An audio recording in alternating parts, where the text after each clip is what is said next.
بسم اللہ الرحمن الرحیم۔ معزز ناظرین السلام علیکم۔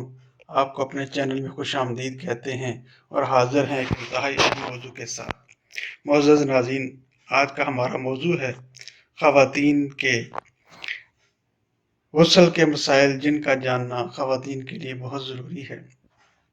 اگر انگوٹھی کے چھلے ڈھیلے ہوں اور بغیر ہلائے پانی پہنچ جائے تو ہلانا واجب نہیں، البتہ ہلا لیے جائیں تو مستحب اور اچھا ہے۔ نتھ، بالیوں، انگوٹھیوں اور چھلوں کو خوب ہلا لیں کہ پانی سوراخ میں پہنچ جائے۔ اگر کان کی بالیاں نہ ہوں تب بھی ہلائیں کہ پانی سوراخوں میں پہنچ جائے۔ اگر ناخن میں آٹا لگ کر سوکھ گیا اور اس کے نیچے پانی نہیں پہنچا تو غسل نہیں ہوگا۔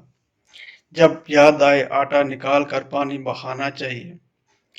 سر کے بال اگر گندے نہ ہوں تو سب بال بھگونا اور بالوں کی جڑوں تک پانی پہنچانا فرض ہے۔ اگر بال گندے ہوئے تو بالوں کو بھگونا معاف ہے، سب میں پانی پہنچانا فرض ہے۔ اگر ایک جڑ بھی سوکھی رہ گئی تو غسل ہرگز نہیں ہوگا۔ اگر جڑوں میں پانی پہنچانا مشکل ہو تو بال کھول دیے جائیں۔ عورت کو پیشاب کی آگے کی کھال میں پانی پہنچانا فرض ہے، ورنہ ہرگز غسل نہیں ہوگا۔ اگر کھال کھولنے میں رکاوٹ نہ ہو تو فرض ہے، اگر دقت ہو تو فرض نہیں۔ اگر ہاتھ پاؤں پھٹنے کی وجہ سے موم، روغن یا کوئی اور دوا لگائی ہو تو اس کے اوپر پانی بہا لینا درست ہے۔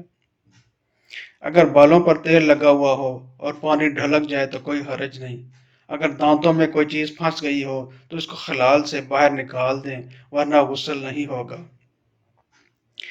اگر غسل کرنے کے بعد یاد آئے کہ فلاں جگہ سوکھی رہ گئی ہے تو اس جگہ کو فوراً دھو دیں۔ صرف ہاتھ پھیرنا کافی نہیں ہوتا، مگر دوبارہ غسل واجب نہیں۔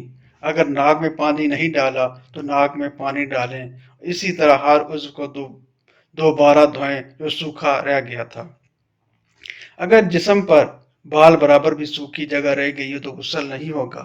اگر ناخن پالش لگی ہوئی ہو تو غسل نہیں ہوگا، اسی لیے نیل پالش اتار کر غسل کرنا چاہیے۔ امید ہے ناظرین آپ کو یہ ہماری معلوماتی ویڈیو پسند آئی۔ اس چینل کو سبسکرائب کریں، ویڈیو کو لائک کریں اور شیئر کریں۔ شکریہ۔